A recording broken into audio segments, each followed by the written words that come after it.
नमस्कार प्यारे विद्यार्थियों, गुड मॉर्निंग। नमस्कार, आप सभी का स्वागत है अपने इस डिजिटल प्लेटफॉर्म पे। आगामी जो दिन है वो आपके लिए, वो बीएसटीसी और बीएड करने वाले बच्चे हैं उनके लिए स्वर्णिम दिनों में से एक होने वाले हैं। आपकी राजस्थान सरकार जो कि अक्टूबर मंथ के अंदर रीट पात्रता परीक्षा जिसको बोलते हैं, प्री रीट जिसका नाम है, उसका आयोजन करवाने जा रही है। और उसके जो फॉर्म है वो इसी अगस्त महीने के अंदर आपके फिल करवाने हैं। जो कि बहुत सारे ऐसे बच्चे हैं जिन बच्चों के पास पात्रता नहीं है रीट को लेके, और मेंस जो है वो आपके जनवरी और फरवरी मंथ 2027 के अंदर होने वाली है। इसको लेकर के हम आज जो है अपना एक नया बैच स्टार्ट करने जा रहे हैं। इसके अंदर पहले अपन थोड़ी सी चर्चा करेंगे आज के अपने सिलेबस के ऊपर। रीट पात्रता परीक्षा को लेके कितने क्वेश्चन आते हैं, कौन कौन से पार्ट से कौन कौन से क्वेश्चन आते हैं, और कितने मार्क्स का रहता है, कितना टाइम ड्यूरेशन रहता है, और कौन से टॉपिक्स का ज़्यादा वेटेज रहता है, और कौन से टॉपिक्स को जो हमें किस प्रकार से पढ़ना है, इस पर कंप्लीट एक एनालिसिस अपन करने जा रहे हैं इस वीडियो में। देन अपने जो है अपने टॉपिक्स पे डिस्कस करेंगे। आपकी जो रीट की जो आपकी पात्रता परीक्षा है उसको हमने 5 पार्ट्स में देखने को मिलता है। अपना सिलेबस जो है एग्जाम जो है उसके अंदर आपको फर्स्ट पार्ट मिलेगा आपका सीडीपी का। आपका क्या मिलता है बेटा? सीडीपी का रहने वाला है, जो जिसका बोलते हैं बाल विकास। बाल विकास, और बाल विकास के अंदर जो है आपको कितने क्वेश्चन देखने को मिलते हैं बेटा? 30 क्वेश्चन जो है मिलते हैं आपको देखने को। और 30 क्वेश्चनों में से आपका जो है पहला टॉपिक जो रहता है, फर्स्ट वाला रहेगा बेटा, वो रहेगा आपका अभिवृद्धि। अभिवृद्धि एवं विकास। क्या रहेगा बेटा? अभिवृद्धि एवं विकास रहेगा। दूसरा पॉइंट जो इसके अंदर रहने वाला है वो रहेगा आपका गर्भावस्था। गर्भावस्था, फिर रहेगा आपका शेषवावस्था। शेषवावस्था के बाद में रहेगा आपका बाल्यावस्था। बाल्यावस्था के बाद में रहेगा आपका किशोरावस्था। क्या रहेगा बेटा? किशोरावस्था। ये आपका जो है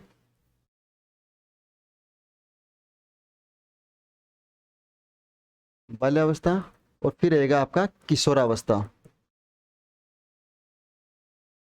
ये आपके जो है 5 पॉइंट जो है इसके अंदर बाल विकास के टॉपिक के अंदर सेकंड पॉइंट पे मिलने वाले हैं, जिसके अंदर अपन बालक का जब से जन्म होता है तब से लेकर के और किशोरावस्था तक, जिसकी उम्र होती है आपके 16 साल, 13 से लेकर 16 ईयर तक का जो टाइम पीरियड है उसका हम अध्ययन करते हैं बच्चे का। जिसमें बालक की प्रथम गुरु माँ होती है, उसके बाद में बालक का विद्यालय में प्रवेश होता है, फिर बालक की किशोरावस्था, किशोरावस्था के अंदर बालक के सामने आने वाली समस्याएं, ये सब की सब अपन देखते हैं। जिसमें सिगमंड फ्राइड है, स्किनर है आपका, और इनके सब के सब जो है हल है आपका, और सब के सब वैज्ञानिकों का जो मनोवैज्ञानिक है उनका विश्लेषण है, वो सब के ऊपर इसके बारे में बात करते हैं। इसके बाद में नेक्स्ट टॉपिक जो आता है आपका सीडीपी के अंदर, वो बेटा रहने वाला है आपका किसका? व्यक्तित्व। व्यक्तित्व जिसको बोलते हैं पर्सनैलिटी, आपका पर्सनैलिटी डेवलपमेंट, व्यक्तित्व का वर्गीकरण हम इसके अंदर देखते हैं। व्यक्तित्व के बाद में देखते हैं अपने मोटिवेशन, अभिप्रेरणा। क्या होता है बेटा? अभिप्रेरणा। अभिप्रेरणा का जो टॉपिक है वो आपका रहने वाला है नेक्स्ट टॉपिक, जिसके अंदर अपने मोटिवेशन 2 तरह के होते हैं आपके, इंटरनल मोटिवेशन और एक्सटर्नल मोटिवेशन। बाह्य मोटिवेशन होता है एक तो बाह्य अभिप्रेरणा, और एक होती है आंतरिक अभिप्रेरणा, जिसके ऊपर अपन बात करने वाले। इसके बाद में जो है आपका नेक्स्ट जो टॉपिक है वो साइको के अंदर रहता है शिक्षण विधियाँ। आपका जो शिक्षा की विधियाँ हैं, किसी भी क्लास के अंदर बच्चा जो आपके सामने बैठता है तो उस क्लास को आपको किस प्रकार से मॉनिटरिंग करना है, आपका विषय उसका प्रस्तुतिकरण किस प्रकार से देना है, आपको क्लास के अंदर जो आपका टॉपिक है उस टॉपिक को किस प्रकार से डिस्क्राइब करना है ताकि वो बच्चों के माइंड तक रीच आउट हो सके। इस प्रकार के पॉइंट जो है वो अपन सीडीपी के अंदर इसको बाल विकास एवं शिक्षण विधियां जो है वो देखते हैं। इस टॉपिक के अंदर अपना रहने वाला है। सेकंड पार्ट जो आपका रहने वाला है रीट पात्रता परीक्षा को लेकर के, वो रहने वाला है लैंग्वेज का पार्ट बेटा। लैंग्वेज के पार्ट में हमारे को 2 लैंग्वेज अपने को चूज करनी रहती है। पहली लैंग्वेज जो है वो यदि अपन हिंदी, संस्कृत या इंग्लिश में से एक लैंग्वेज चुनते हैं तो इसके अंदर आपको इस भाषा में ग्रामेटिकल पोर्शन जो होता है आपका, व्याकरणिक जो पोर्शन है वो आपको ज्यादा मिलता है इसके अंदर। व्याकरणिक पोर्शन के बाद में इसमें यदि आपने किसी बच्चे ने इंग्लिश लिया है या संस्कृत लिया है या हिंदी का कोई पार्ट एक जो है फर्स्ट लैंग्वेज के रूप में चूज किया है, तो थर्ड पार्ट जो रहने वाला है आपका, जिसमें आपको सेकंड लैंग्वेज चूज करनी है, वो सेकंड लैंग्वेज बेटा क्या रहेगी आपकी? सेकंड लैंग्वेज इसको छोड़ते हुए, जो यहां से आपने चूज की उस लैंग्वेज को छोड़ते हुए आपको यहां से जो है दूसरी लैंग्वेज लेनी है। आपने अगर फर्स्ट लैंग्वेज हिंदी चूज की है तो सेकंड लैंग्वेज आपकी इंग्लिश रहेगी। फर्स्ट में यदि आपने संस्कृत लिया है तो ये इसका फायदा ये रहता है कि आपके ग्रेजुएशन के अंदर अगर आपके पास सब्जेक्ट जो थे कॉलेज के अंदर या बीएड के अंदर जो है, यदि आपके पास हिंदी साहित्य रहा है तो आप पहला हिंदी साहित्य चुन सकते हो, या इंग्लिश लिटरेचर रहा है तो इंग्लिश लिटरेचर चुन सकते हो। दूसरा जो है आपको अल्टरनेट इसको छोड़ते हुए सेकंड जो है सब्जेक्ट आपको चुनना होता है। इसके बाद में जो है फोर्थ पार्ट की अगर चर्चा करते हैं बेटा अपन, तो फोर्थ पार्ट जो है वो रहने वाला है माय डियर स्टूडेंट्स आपका या तो मैथ का, जिस बच्चों के पास मैथ है वो मैथ, या फिर आपका सामाजिक विज्ञान का रहेगा बेटा, आपका सामाजिक विज्ञान, सामाजिक विज्ञान का रहने वाला है। ये आपका जो कॉमर्स के स्टूडेंट हैं इनको आप जो 2018 और 2023 की जो एग्जाम है इसके अंदर कॉमर्स वाले बच्चों को भी एसएसटी के अंदर शामिल कर लिया था। कारण इसका क्या है आपका, कारण इसका ये है आपका कि 11th और 12th के अंदर जो है आपके इकोनॉमिक्स नाम का एक सब्जेक्ट लगता है, इको पार्ट वाला बोलते हैं बेटा इसको, इको का पार्ट है वो 11th और 12th में आर्ट्स बैकग्राउंड के बच्चों के पास रहता है। बीएसटी बिजनेस स्टडीज और अकाउंट्स वाला पोर्शन जो है वो 11th 12th में पढ़े। इस वजह से जो है एसएसटी के अंदर हमने जो कॉमर्स के जो बच्चे हैं वो एसएसटी से एग्जाम दे सकते हैं, सोशल स्टडीज से, और साथ में जो है जिसके पास बायो और मैथ का जो पार्ट है वो आपका मैथ और बायो वाले जो बच्चे हैं वो दोनों के दोनों कंबाइंड रूप से जो है मैथ वाले विषय के अंदर देंगे, जिसके जो आपके 60 क्वेश्चन आने वाले हैं। 60 क्वेश्चंस में से जो आपके 20 क्वेश्चन बेटा रहने वाले आपके मैथ के, 20 क्वेश्चन रहने वाले आपके बायो के, और 20 क्वेश्चन रहने वाले मैथ बायो की जो आपकी शिक्षण विधियां हैं, गणित और विज्ञान जो है आपको कक्षा में अध्ययन अध्यापन करवाते समय अध्यापकों को कौन कौन सी बातें ध्यान रखनी चाहिए, चाइल्ड सेंटर्ड जो बाल अधिकरण जो बिंदु है उनको ध्यान में रखते हुए अपना अध्ययन अध्यापन प्रक्रिया करनी चाहिए, किस प्रकार से विज्ञान और आपका गणित विषय उसका प्रस्तुतिकरण देना चाहिए अध्यापक को, वो 20 क्वेश्चन इसके अंदर गणित वाले पार्ट के अंदर रहने वाले हैं। तो एक बात हमेशा अभी से क्लियर करके चलिए, जो बायो पार्ट जिन्हें 11 12 में पढ़ा है उन बच्चों को भी 20 क्वेश्चन आपके मैथ के करने पड़ेंगे, और जो मैथ वाले बच्चे हैं उनको भी 20 क्वेश्चन जो है वो फिजिक्स केमिस्ट्री के। तो थोड़ा सा यहाँ पे जो है मैथ वाले बच्चे हैं थोड़ा सा वेटेज ज्यादा ले जाते हैं, क्योंकि मैथ वाले के साथ में जो है फिजिक्स और बायो जो वो फिजिक्स और केमिस्ट्री दोनों सब्जेक्ट रहते हैं और एक मैथ रहता है, तो इनके थोड़ा सा इसमें आसानी हो जाती है। बायो वाले जो बच्चे हैं उनको मैथ में 11 12 मैथ नहीं रहती है, तो थोड़ा सा उनके इसमें ज्यादा मेहनत करनी पड़ती है। नेक्स्ट पार्ट आता है आपका एसएसटी का। इस एसएसटी के अंदर मैं थोड़ा सा डिस्क्राइब करता हूं आपको। एसएसटी के अंदर आपको पार्ट देखना होता है एक तो इतिहास का, क्या बेटा, इतिहास का।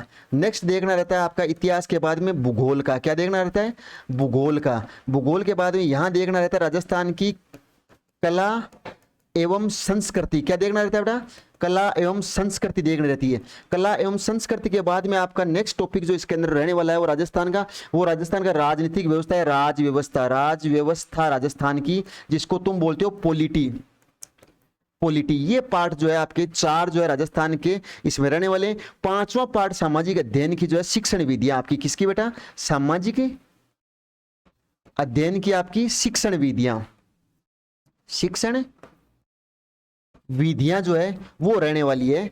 अब इसके अंदर क्या रहता है आपका बेटा, इसके अंदर 45 क्वेश्चन जो है आपके 40 to 45 क्वेश्चन जो है वो इतिहास, भूगोल, कला एवं संस्कृति और राजव्यवस्था से आने वाले हैं आपके, जिसके अंदर जो है ये टॉपिक है। फिर आपकी जो है सामाजिक अध्ययन की शिक्षण विधियां जो है, वहीं आपके जो टीएलएम टीचिंग लर्निंग मटेरियल जो एक कक्ष के अंदर जब अध्यापक जाता है तो कौन कौन से वो इंस्ट्रूमेंट्स हैं, टीचर को इक्विपमेंट्स है, यंत्र है, या आपके जो है टीएलएम के अंदर मॉडल है, चार्ट है, मैप है, स्टेंसिल है, ये सारे के सारे जो चीजें जो अध्यापक को जो है अपनी कक्ष में बच्चों का समय अपना सब्जेक्ट है उसका प्रस्तुतिकरण देने के लिए जो करनी होती है वो चीजें उसके पास। जैसे सामाजिक अध्ययन पढ़ाते समय, ज्योग्राफी के समय टीचर के पास एक ग्लोब रहना चाहिए, जिस ग्लोब से जो है वो अध्यापक क्या करेगा, अपने उस अर्थ के मॉडल को जो है बच्चों के सामने प्रस्तुत कर सकता है। भारत की जो अगर उसको भौगोलिक जो है बाउंड्री दिखानी है तो उसके लिए उसको मैप की जरूरत पड़ती है, जिसके अंदर राजनीतिक मैप है, भौगोलिक मैप है। राजस्थान के जो भूगोल है उसको दर्शाने के लिए जो अरावली पर्वतमाला दर्शानी है, उसको उत्तर के विशाल मैदान दर्शाने हैं उसको, या कोई मरुस्थलीय क्षेत्र दर्शाना है तो उसके लिए जो मैप की जरूरत पड़ती है। तो ये जो चीजें एक अध्यापक के लिए अनिवार्य होती है, ये सब पॉइंट अपन इसके अंदर सीखेंगे आपके, समझ गए। क्लास का टाइम कितना होना चाहिए, बच्चों की क्लास में संख्या कितनी होनी चाहिए, टीचर को ब्लैक बोर्ड का यूज किस प्रकार से करना चाहिए, डे कहाँ मेंशन होनी चाहिए, डेट कहाँ पे होनी चाहिए, टीचर को टॉपिक सब टॉपिक मेंशन करना रही है, ये सब चीज़ें जो बच्चे को क्लास के अंदर जो है बच्चे बोरियत महसूस नहीं करें इसलिए बीच से क्वेश्चन पूछने चाहिए, ये सब पॉइंट जो है अपन आई से इसमें सामाजिक अध्ययन में देखेंगे। अब अपन थोड़ा सा इसके अंदर डिटेल से जो है बात करते हैं, आपके राजस्थान का हिस्ट्री वाला जो पार्ट है इसके अंदर अपन बात करते हैं थोड़ी सी आगे कि क्या पॉइंट इसके अंदर आपको देखने को मिलने वाले हैं। एक बार थोड़ा सा मैं इसके डिटेल में बात करते हैं। इतिहास वाला पार्ट आपका क्या है बेटा, इतिहास का पार्ट। इतिहास का पार्ट के अंदर जो है राजस्थान के अंदर कौन कौन से पॉइंट है जो अपन देखते हैं। पहला रहने वाला है वो आपका रहने वाला राजस्थान, राजस्थान का एकीकरण। क्या रहने वाला है बेटा, एकीकरण रहने वाला है। एकीकरण के बाद में राजस्थान के अंदर जो आपके राजवंश रहने वाले, राजवंश रहने वाले। राजवंश के अंदर बेटा क्या है आपका, सबसे पहले रहने वाले हैं आपके अजमेर के चौहान वंश। कौन से बेटा, चौहान वंश रहने वाला है। चौहान वंश के अजमेर के बाद में रहने वाले हैं आपके जालोर के चौहान वंश, जालोर के चौहान वंश रहने वाला है बेटा। जालोर के चौहान वंश के बाद में रहने वाला है रणथंबोर, रणथंबोर के चौहान वंश रहने वाला। ये आपके चौहान वंश और चौहान वंशों की उत्पत्ति कहाँ से हुई थी। चौहानों ने सबसे पहले अपनी राजधानी कहाँ बनाई थी, सांबर झील के किनारे सपादलक नागौर जिसकी राजधानी रही थी आपकी स्टार्टिंग, फिर अपने अजमेर चले गए थे। ठीक है, ये पढ़ेंगे अपन। इसके बाद में नेक्स्ट जो राजवंश आएगा वो आएगा बेटा सिसोदिया आपका। कौन सा आएगा, सिसोदिया राजवंश, जिसका सिसोदिया राजवंश आएगा जो कि आपके नागदा और उदयपुर वाला जो क्षेत्र है जहाँ पे आपका जो महाराणा प्रताप है, कुंभा है, संगा है, ये सब जो है अपने को देखने को मिलेंगे। इसके बाद में एक आएगा आपका जो है सिसोदिया कछवा वंश। कौन सा आएगा बेटा, कछवा है वंश।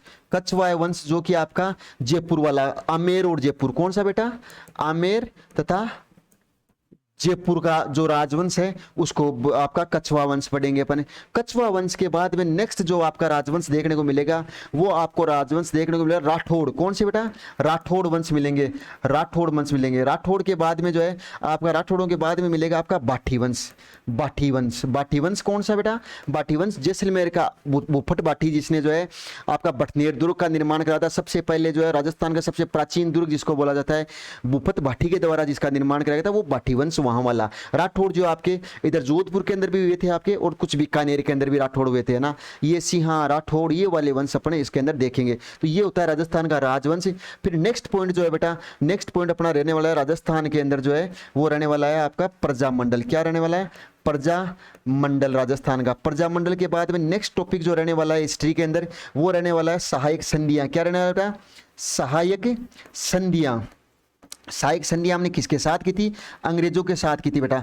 अंग्रेजों के साथ राजाओं ने मिल के सहायक संधियां की थी, तो वो रहने वाला है। सहायक संधियों के बाद में माय डियर स्टूडेंट अपना अगला टॉपिक जो हिस्ट्री का रहने वाला है वो रहने वाला है इसके अंदर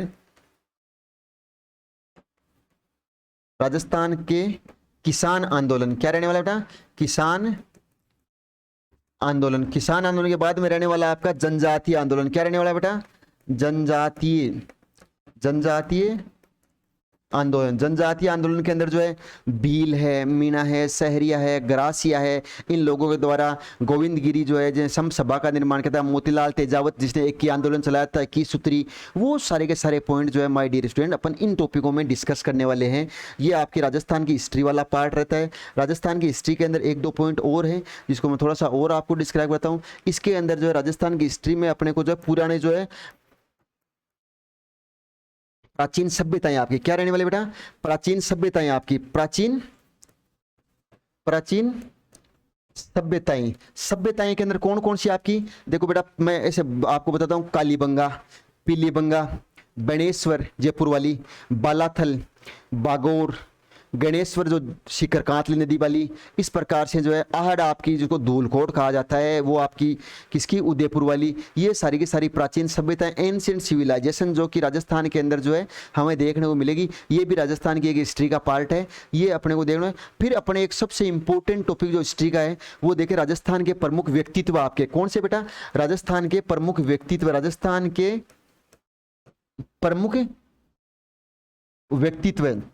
राजस्थान के प्रमुख व्यक्तित्व के अंदर जो आपका अर्जुन लाल सेठी आ गया, आपका गोविंद गिरी आ गया, आपका मीरा आ गई, आपका गंवरी बाई आ गए, गंवरी देवी आ गई आपका, ये सारे के सारे महान व्यक्ति। आपके जमनालाल बजाज सिकरकाशीकाबाद से जो थे, गांधी जी के 5वें पुत्र जिसने राय बहादुर की उपाधि अंग्रेजों को वापस लौटा दी थी, वो महान शख्सियत जो राजस्थान के अंदर जो है किसी प्रकार से प्रत्यक्ष और परोक्ष रूप से जो है इन्होंने योगदान दिया था, वो अपने इस महान विभूतियों को जो है अपन इसके अंदर जो है डिस्क्राइब करेंगे। जैसे पीके सेठी है आपका, जयपुर फूट के जनक है।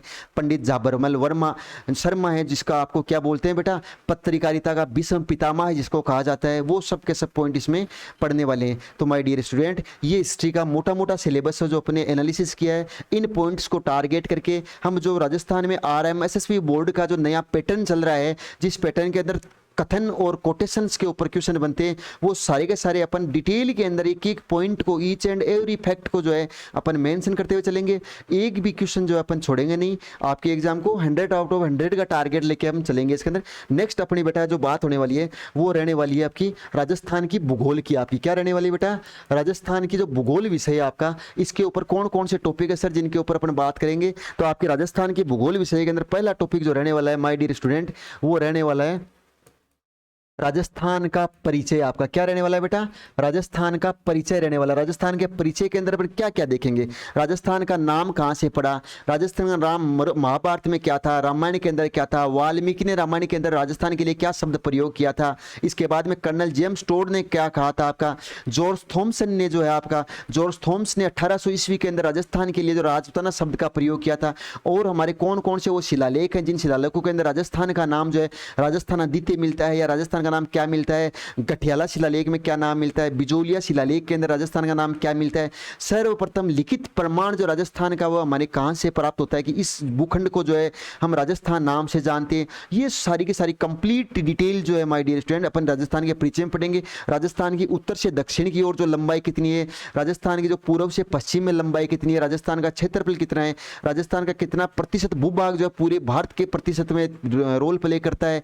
ये सब के सब फैक्ट जो है इसके अंदर अपन देखने में। राजस्थान का अक्षांशीय और देशांतरीय विस्तार अपन पढ़ेंगे इसके अंदर। राजस्थान कितने डिग्री अक्षांश से लेके उत्तरी अक्षांश से कितने डिग्री उत्तरी अक्षांश तक जो है राजस्थान की जो है बाउंड्री है, कितने देशांतर से कितने देशांतर के मध्य राजस्थान जो है वो एस्टैब्लिश्ड है या स्थापित है। ये सब चीजें अपन राजस्थान के परिचय के अंदर देखेंगे। सेकंड पॉइंट बेटा आपका रहने वाला है राजस्थान की जो है आपका परिचय के बाद में राजस्थान का जो है क्या रहने वाला है, राजस्थान का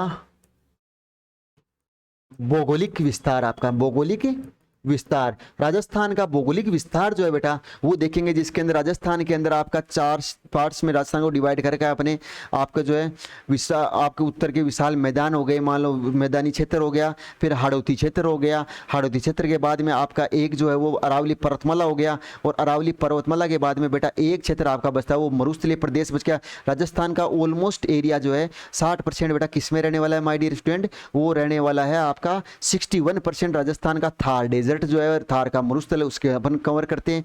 फिर उसके बाद में जो है अरावली पर्वतमाला है। अगर अपन राजस्थान के मैप के अंदर मैं 1 मिनट आपको थोड़ा सा इधर से बताऊं डिस्क्राइब करते हुए, तो ये जो राजस्थान का समकोणीय शत्रुभुज का जो ऐसे मैप बनता है, तो आपकी जो राजस्थान है, राजस्थान के अंदर ये वाला जो पार्ट है बेटा, इधर वाला जो है आपका, इधर वाला जो पार्ट है राजस्थान का ऐसे, इस पार्ट के अंदर 61% वाला जो आपका थार का मरुस्थल आपका ये रहता है। थार का मरुस्थल के बाद में इधर से आपका सिरोही उदयपुर से होते हुए जो है, इधर सिरोही उदयपुर से होते हुए जो है आपकी अरावली पर्वतमाला रहती है। क्या रहती है बेटा, अरावली पर्वतमाला रहती है। फिर आपका हाड़ौती पठार, हाड़ौती का पठार हम इसलिए बोलते हैं, हाड़ा वंश का शासन था, कोटा, बूंदी, बारा और झालावाड़ जो जिले थे आपके, उन जिलों के अंदर जो आपका कोझा बाबू, इनकी ट्रिक याद रहती है, कोटा, बूंदी, बारा और झालावाड़ जिलों में जो है हाड़ा शासकों की जो है वो कर्मस्थली रही है, इसलिए इसको हाड़ौती वंश बोलते हैं।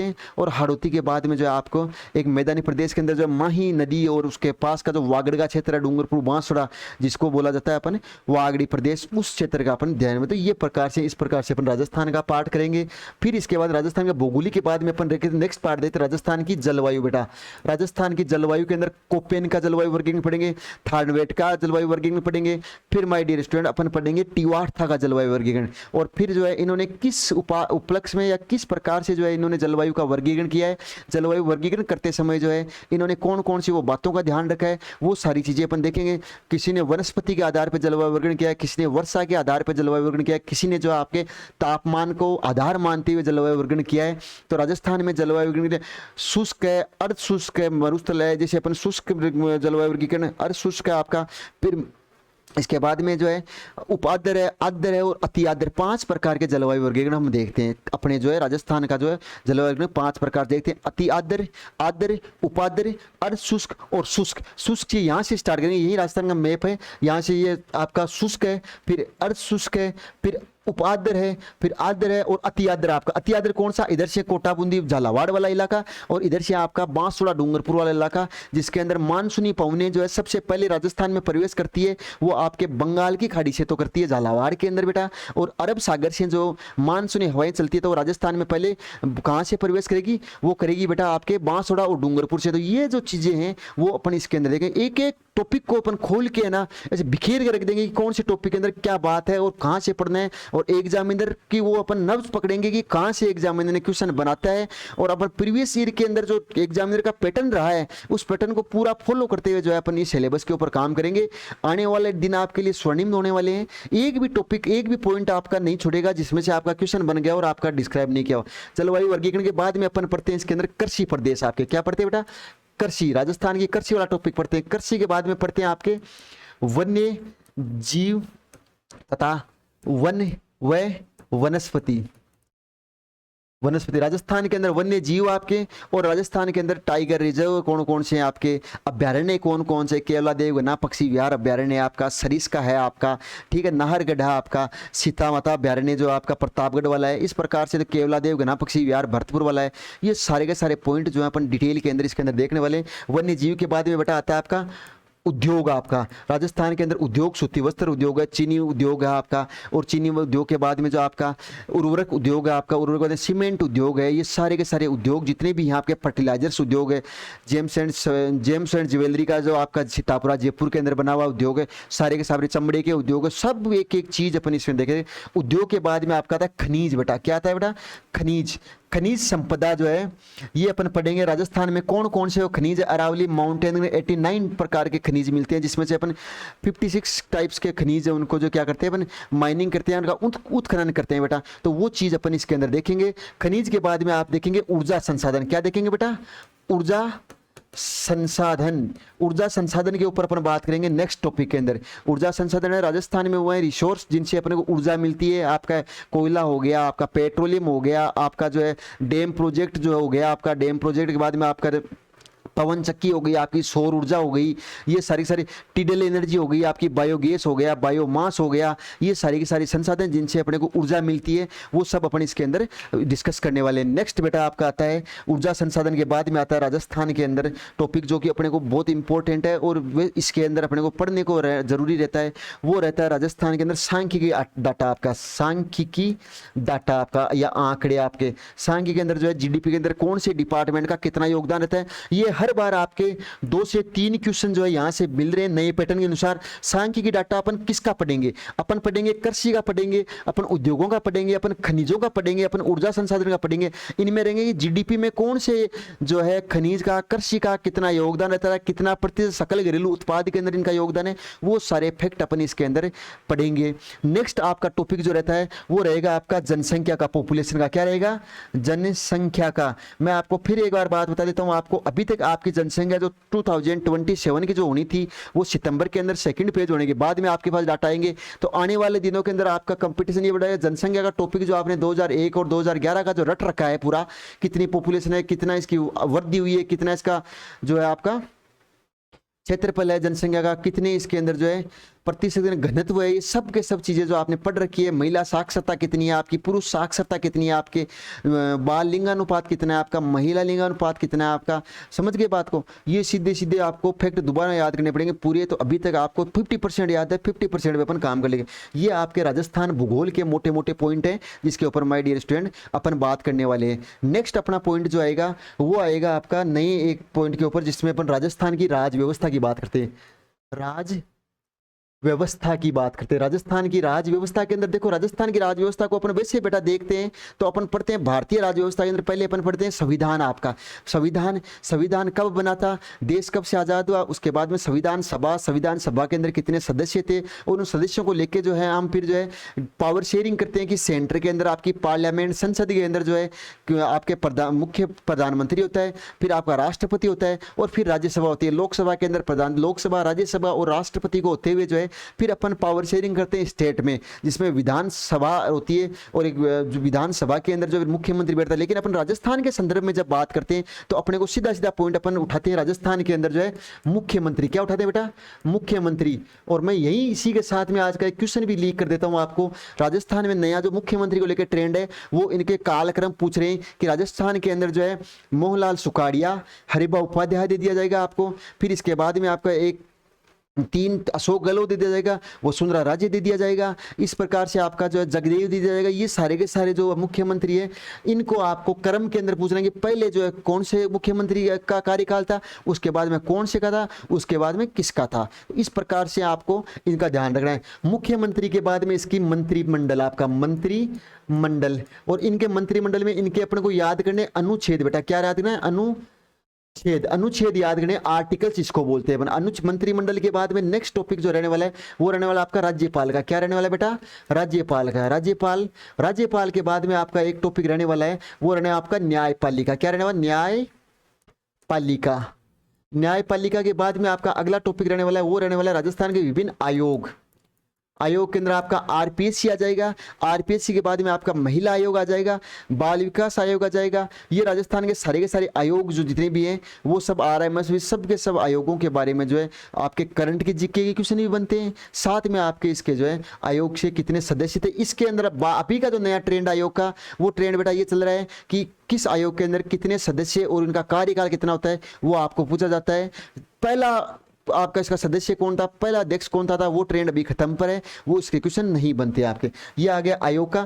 फिर नया एक चीज है आपकी पंचायती राज विभाग। पंचायती राज विभाग, आपका पंचायती राज विभाग, जिसके अंदर आपने जो है लास्ट में आता है आपका एक आता है नगरीय स्वशासन। क्या आता है, नगरीय स्वशासन, नगरीय स्वशासन। ये टॉपिक जो है आपका रहने वाला है बेटा किसका, राज व्यवस्था के अंदर रहने वाले। इसके साथ ही जो राज व्यवस्था के अंदर आपके मूल अधिकार आपको कौन कौन से दिए गए, संविधान के अंदर कौन कौन से अमेंडमेंट, संशोधन हुए थे आपके वो, और संविधान। अब देखो कॉन्स्टिट्यूशन हमें पढ़ना क्यों जरूरी होता है, भारतीय राज व्यवस्था का एक पार्ट है संविधान, लेकिन संविधान हमें इसलिए पढ़ना चाहिए, संविधान के अंदर आपका पूरा मुख्यमंत्री वर्णित है।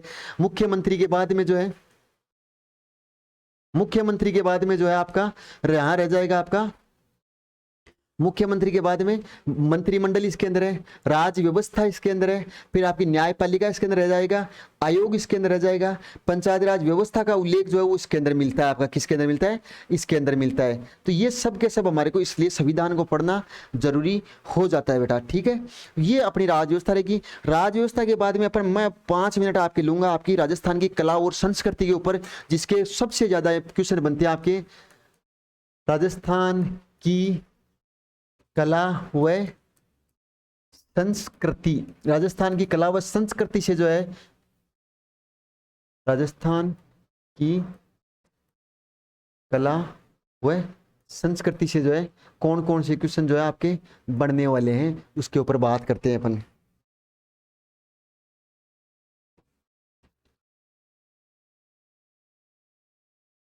पहला राजस्थान के अंदर स्थापत्य कला से क्वेश्चन आता है बेटा। क्या आता है, स्थापत्य कला। स्थापत्य कला के अंदर जो है आपके कौन कौन से स्थापत्य कला के अंदर काम है, स्थापत्य कला। स्थापत्य कला के अंदर माय डियर स्टूडेंट आपका पहला आएगा राजस्थान के प्रमुख दुर्ग। आपके क्या आएंगे, दुर्ग। दुर्ग के बाद में दूसरा टॉपिक आएगा छतरियां। आपकी छतरियां, छतरियों के बाद में आएगा आपका महल। महल के बाद में आएंगे राजस्थान के प्रमुख हवेली।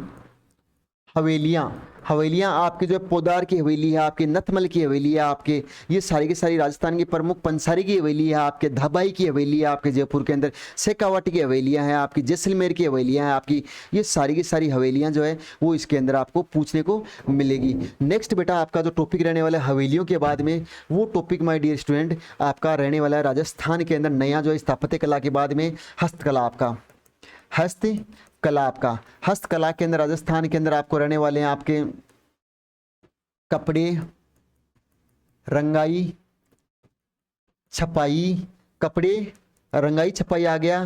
फिर आपके आ गया इधर से नेक्स्ट टॉपिक रह जाएगा, वो रह जाएगा आपका आबू प्रिंट है, ये आपके अजरक है, मल्ली प्रिंट है। और इसके बाद में जो आपके राजस्थान के वह क्षेत्र जहाँ पे कोई ऐसे अलग यूनिक जो कुछ चीज़ बनती है, जैसे पर्स है, मोजरी, जूतियाँ बनती है, कहीं के पचरंगी सापे है, कहीं ड्रेस है, वो सारी चीज़ें, James and jewellery, Sitapura says, वो सारी चीज़ें जो जेम्स एंड ज्वेलरी का सारे पॉइंट इसके अंदर अपने को देखने को मिलेंगे।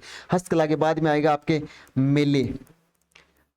मेले राजस्थान के जो है प्रमुख मेले आपको इसमें देख लेंगे, प्रमुख मेले आपको इसमें देखने को मिलेंगे, जिसके अंदर आपका मेले कौन कौन सकते हैं। राजस्थान का पशु मेला है, तिलवाड़ा का मेला है आपका, बल्लीनाथ जी का मेला है आपका, तेजा जी का मेला है आपका, है ना, भाद्रपद शुक्ल पक्ष की 10वीं को ये बढ़ता है। ये सारे पॉइंट इसके अंदर आपको देखने को मिलेंगे। मेले के बाद में आता है आपके त्यौहार। आपके क्या आते हैं बेटा, त्योहार। राजस्थान के प्रमुख त्योहार, त्योहारों के अंदर जो आप देखने रहे, त्योहारों के अंदर आपका होली है, दिवाली है आपका, गणगौर है आपका, कब क्यों और कौन से महीने में मनाए जाते हैं वो सारे देंगे। इसके बाद में त्योहारों के बाद में आता है आपका वेशभूषा। वेशभूषा, वेशभूषा के बाद में आता है बेटा आपका आभूषण। आभूषण जो है, आभूषण के अंदर पुरुषों और महिलाओं, और क्या बेटा, महिलाओं के आभूषण जो आपको देखने को मिलते हैं।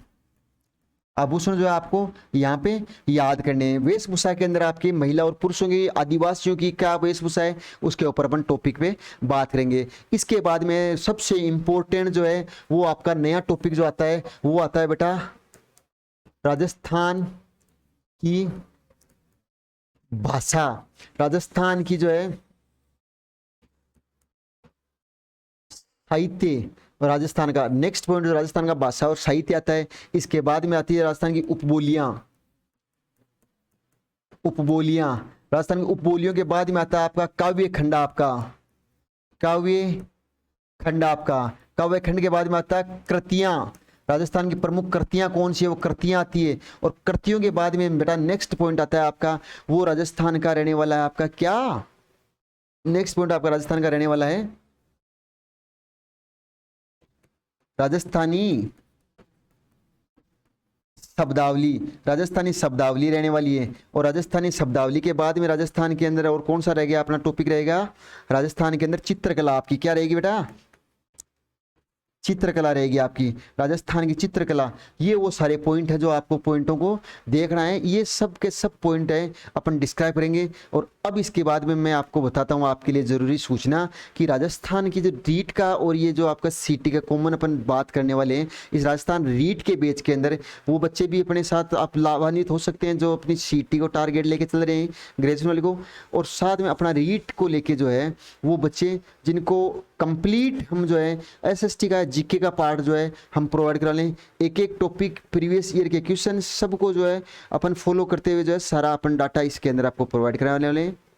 इसी आज की जो है नई शुरुआत के साथ हम आपका एक नया जो है वो टॉपिक स्टार्ट करने वाले हैं। राजस्थान की हिस्ट्री का पार्ट है जिसके अंदर रहने वाला है राजस्थान का एकीकरण। बेटा क्या रहने वाला है, राजस्थान का एकीकरण रहने वाला है, जिसके ऊपर अपन आज जो है वो चर्चा करेंगे। आपके क्या करेंगे, आज अपन जो है चर्चा करेंगे। नेक्स्ट पॉइंट जो है उसके ऊपर अपन बात करते हैं, वो है आपका रहने वाला है बेटा कौन सा,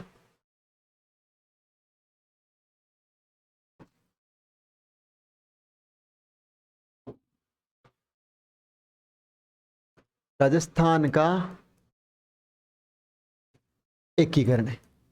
सबसे पहले बेटा कोई भी टॉपिक जो है लिया जाता है, पढ़ा जाता है, तो सबसे पहले उस टॉपिक के शब्द जो है अपने पकड़ा है, जो आपके सिलेबस में दिया हुआ है, उस सिलेबस के टॉपिक को अपने को एनालिसिस किया जाता है। आज तक का बेटा रिकॉर्ड है, जिस भी एग्जाम में राजस्थान के जो RMSSB और RPSC ने पेपर बनाया है, चाहे वो 4th ग्रेड की एग्जाम हो, चाहे वो RS की एग्जाम हो, हर एग्जाम के अंदर राजस्थान के एकीकरण से एक क्वेश्चन 100% उठाए।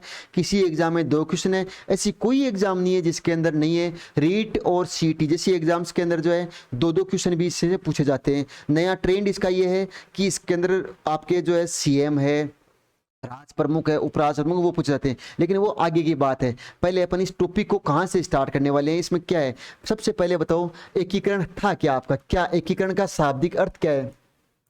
एकीकरण, एकीकरण कहते किसको है, राजस्थान व भारत का ब्रिटिश हुकूमत द्वारा अलग अलग प्रांतों में विभाजित कर दिया गया था। राजस्थान को अलग अलग प्रांतों में विभाजित कर दिया। क्या कारण था इसके पीछे? देखो, एकीकरण क्या होता है कि एकीकरण के अंदर आपको कहाँ जरूरत पड़ी, आपको क्या कारण था कि हमें एकीकरण करना पड़ेगा, तो वो कारण क्या थे इसके पीछे, पहले उस फैक्ट के ऊपर बात करो आप कि वो कारण ये थे डियर स्टूडेंट कि एक तो ब्रिटिश की एक थी कि फूट डालो और राज करो। क्या था? पहला सबसे इंपॉर्टेंट कारण था ब्रिटिश का कि आपका ब्रिटिश हुकूमत थी, आपके ब्रिटिश जो थे उनकी एक था आपका नीति थी। आपकी क्या नीति थी बेटा? वो नीति थी कि फूट डालो व राज करो, फूट डालो व राज करो, ये नीति थी आपकी। अब इस फूट डालो राज करो नीति के अंदर क्या था कि राजस्थान और भारत के अंदर जो आपके राजा रजवाड़े और रियासतें हैं, इन रियासतों में अगर ये पूरा भारत एक खंड में रहेगा तो वो खंड जो है वो कभी विभक्त नहीं होगा, तो अपन इसको एक साथ जो है लड़ा नहीं सकते कभी भी। तो इस राजस्थान को और भारत का जो टुकड़ा है, अपन एकीकरण राजस्थान का पढ़ेंगे, तो इसलिए अपन राजस्थान को साथ लेके बात करें। स्टार्टिंग में ब्रिटिश हुकूमत जो थी वो आपके भारतवर्ष में काम करी थी। भारतवर्ष के अंदर क्या था, भारत को अगर अपने राजस्थान को रजवाड़ाओं के अंदर डिवाइड कर दिया, फिर मराठाओं को, महाराष्ट्र वालों को मराठाओं को अलग डिवाइड कर दिया, बंगाल वालों को अलग कर दिया। इससे क्या होता है कि अगर टुकड़ों में टूट गया, अगर उनमें हमने उसमें फूट डाल दी तो अपना राज करने का काम आसान हो जाएगा। तो ये लाइन आपको नोट करनी है। साथ में मैंने जो लिखा है वो फूट डालो और राज करो नीति थी, इसके अंदर इन्होंने अपनी शपथ। एक दूसरा कारण यह था आपका कि अपन राजस्थान और भारत जो है यदि विखंडित नहीं होंगे, टुकड़े नहीं होंगे, तो ब्रिटिश जो है वो अपने रूल और रेगुलेशन और नियम और कायदे और नीतियां जो है वो जनता के ऊपर नहीं प्रभावी रूप से कर सकते थे। तो इन्होंने जो है मैत्री संधियां की थी। आपके किसके साथ की थी? मैत्री संधियां की थी। किसके साथ में की थी? राजाओं के साथ में। राजाओं को क्या बोला गया था बेटा? राजाओं को बोला गया था कि आंतरिक मामले जो है वो तो क्या देखेंगे? राजा स्वयं देख लेंगे आपके। और बाहरी मामले जो है आपके, बाहरी हस्तक्षेप जो है वो क्या देखेंगे? अंग्रेज जो है वो अधिकार रहेंगे। तो इस प्रकार से जो है राजाओं के साथ इन्होंने संधियां कर ली थी आपके। अब क्या होता है आपके इस एकीकरण के इस दौर के अंदर जो है बेटा, एकीकरण हमें कब वह क्यों करना पड़ा? क्योंकि आपके एक एक्ट आता है। क्या आता है बेटा? एक्ट आता है। पहले क्या होता था कि अंग्रेज जो है वो ये चाहते थे कि किस प्रकार से भारत के अंदर अपने शासन को सुदृढ़ चलाया जाए, इसलिए उन्होंने जो है सुधार अधिनियम ला के आते थे। बेटा क्या लेके आते थे? सुधार अधिनियम, जो मैं इधर आपको लिख के बताता हूं। एक्ट में पहले सुधार अधिनियम लाते थे। आपके क्या लाते थे? सुधार अधिनियम लाते थे। अपन पहले पूरी पीछे से इसको हिस्ट्री जानेंगे कि एकीकरण की जरूरत कहां से पड़ी आपको। हमेशा आपको कोचिंगों में टीचर्स के द्वारा ये पढ़ाया जाता है कि एकीकरण कहां से होता है। एकीकरण पढ़ाते हैं आपको कि राजस्थान का एकीकरण 8 वर्ष लगे, 7 माह लगे, 14 दिन लगे, इतनी रियासतें, ये एकीकरण। लेकिन तुम्हें जरूरत कहां से पड़ी? आपको ये एकीकरण टॉपिक पढ़ना पड़ रहा है। क्या कारण था इसके पीछे, वो अपन पहले ध्यान रखेंगे। आजकल राजस्थान के एकीकरण से क्वेश्चन ऐसे आते हैं कि ब्रिटिश कंपनी जो थी, ईस्ट इंडिया कंपनी, उसका क्या रोल था, कहां तुम्हें एकीकरण की जरूरत पड़ी। तो वो तथ्य फैक्ट आ गए ना जिस क्वेश्चन में, तब आप वहां उलझ के रह जाते हो और आपका जो सबसे आसान टॉपिक लगता है वो सबसे मुश्किल टॉपिक हो जाता है। तो अपन की शुरुआत ही अपन वहां से करेंगे जहां से एग्जामिनर क्वेश्चन बनाने की सोचता है। अपन पहले से अपने फैक्ट को मेंशन करके चलेंगे। देखो बेटा, पहला आपका आता है 1909 का सुधार आता है आपका, फिर आता है 1919 का एक्ट आता है आपका, फिर आता है आपका 1935 का एक्ट आता है। क्या आता है? 1935 का सुधार अधिनियम आता है। इससे पहले आता है 1919 सुधार अधिनियम, और इससे पहले माय डियर स्टूडेंट आता है आपका 1909 का सुधार अधिनियम आता है। इसी के दौरान जो है ब्रिटिश ईस्ट इंडिया कंपनी जो है उसकी हुकूमत जब भारत से समाप्त होती है, तो उस समय भारतवर्ष के जो लोग हैं उन्होंने क्या किया? भारतवर्ष के लोगों ने एक आपका यहां से जो है, मैं एक नया पेज लेके आपको बताता हूं। यहां पे आपका भारतीय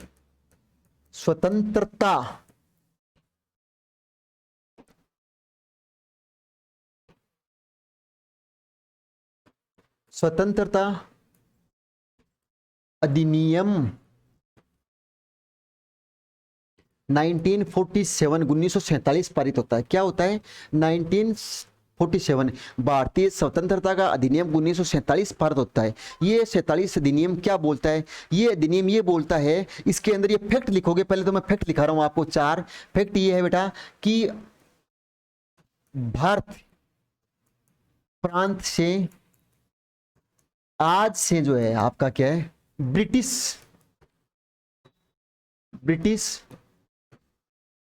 हुकूमत का अधिकार समाप्त होता है। पहली बात क्या होता है कि ब्रिटिश हुकूमत का आज से जो अधिकार है भारत से समाप्त होता है। कब होता है ये बेटा? ये होता है 1947 का अंग्रेजों के द्वारा एक प्रस्ताव जारी किया जाता है, उस प्रस्ताव को बोलते हैं भारतीय स्वतंत्रता अधिनियम 1947। दूसरा पॉइंट क्या था? दूसरा पॉइंट था कि भारत जो है, भारत को 2 प्रांतों में विभाजित करेंगे। क्या करेंगे? विभाजित करेंगे या किया जाएगा। पहला वाला कौन सा था? पहला वाला तो भारत, जिसके अंदर कहते आपके हिंदू थे। दूसरा था आपका पाक, पाक के अंदर क्या था?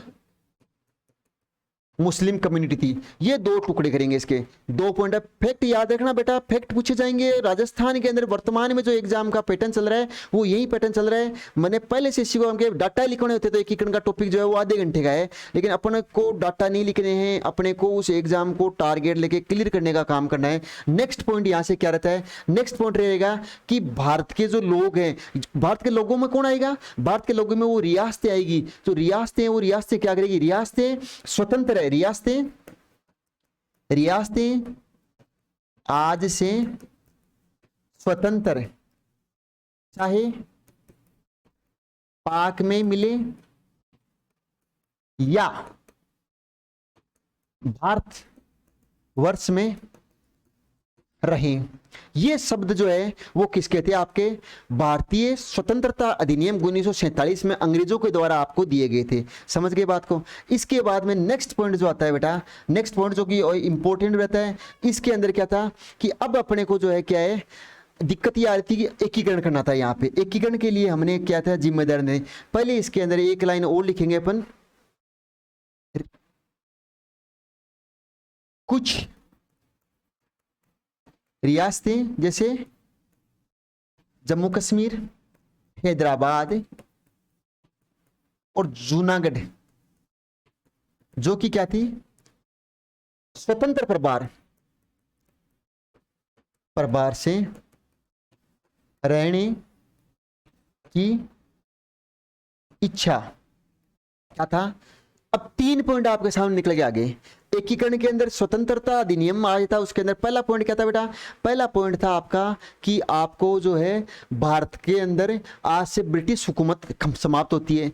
अब भारत के अंदर जो रजवाड़ों में, रियासतों में और जो आपके अलग अलग राज्य, ये सारे के सारे राज्य और देश थे, अपने आप को ये देश मानते थे। जो देश जो है वो अलग अलग रह सकते हैं। 3 पॉइंट, या तो स्वतंत्र रह सकते हैं, स्वतंत्र नहीं रहते हैं तो वो भारत के साथ विलय कर सकते हैं, और भारत के साथ विलय नहीं करते हैं तो बेटा वो कहाँ विलय करेंगे? तो वो विलय करेंगे माय डियर स्टूडेंट आपके पाकिस्तान के साथ, जिसमें मुस्लिम लीग अन्ना जो थे आपके, उसके साथ में भी जा सकते हैं।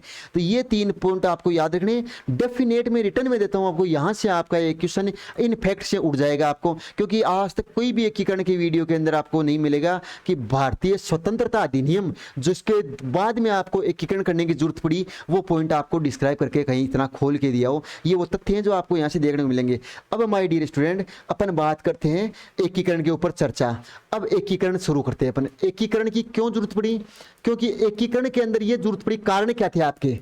अब वो कारण लिखेंगे पहले अपन। कारण क्या थे एकीकरण के? एकीकरण करने के कारण ये थे कि देखो बाहरी जो आक्रमण है, उस बाहरी आक्रमण से यदि भारत जो है पूरे अलग अलग टुकड़ों में डिवाइड रहेगा तो उसके ऊपर जो है बाहरी हस्तक्षेप हो सकता है। बाहरी जो अंग्रेज, मुगल, आपके जो है ये सारे के सारे जो वंश आए थे, खिलजी वंश आया था, तुगलक वंश आया था, लोदी वंश आया था, आपके समझ गए, ये सारे के सारे वंश जो है इन्होंने आक्रमण किया था। तो ये वंश जो है वापस से आक्रमण कर सकते हैं। भाई मैं बताऊं आपको, एक लकड़ी का जो बंडल होता है उसको एक साथ नहीं तोड़ सकते, अलग अलग टुकड़ों को तो अपन तोड़ ही सकते हैं। तो पूरा भारत अगर खंडों में विभाजित रहेगा तो इसके ऊपर कोई भी आक्रमण कर सकता है। तो सबसे पहले हमारे को यह था कि इसको जो एक धागे में पिरोने का काम करना है हमारे को। तो माय डियर स्टूडेंट, वो जो एक धागा जो है उसमें पिरोने का काम करने वाला हमें एक व्यक्ति पकड़ना था। उस व्यक्ति के साथ में हमारे को एक ऐसा विभाग बनाना था जो विभाग इसको एक काम करेगा। और ये सारे के सारे काम हमने कहां से स्टार्ट किए थे? ये अपन किए थे एकीकरण के अंदर काम स्टार्ट किए थे। एकीकरण के अंदर कारण एकीकरण का था क्योंकि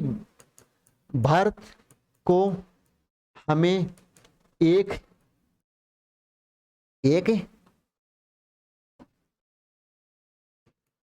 धागे में पिरोने का कार्य करना था, एक तो करना था।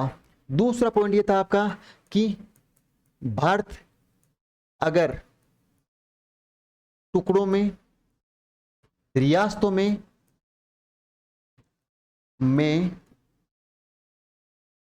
विभक्त रहेगा तो बाहरी सुरक्षा का खतरा बना रहेगा, खतरा बना रहेगा। आंतरिक सुरक्षा, ये वो कारण थे बेटा जिन कारणों के कारण जो है हमें एकीकरण की जरूरत पड़ी। भाई अंग्रेज तुम्हारे देश से, तुम क्या चाह रहे थे कि अंग्रेज देश को छोड़ के चले जाए? अंग्रेजों ने एक अधिनियम पारित कर दिया, भारतीय स्वतंत्रता अधिनियम 1947। इसके साथ अंग्रेज तो जा रहे हैं आपसे, तो फिर आपको क्या चाहिए? तो फिर तुम्हें एकीकरण क्यों पढ़ना पड़ रहा है? क्या कारण है इसके पीछे? What is the reason behind you read the topic of immigration?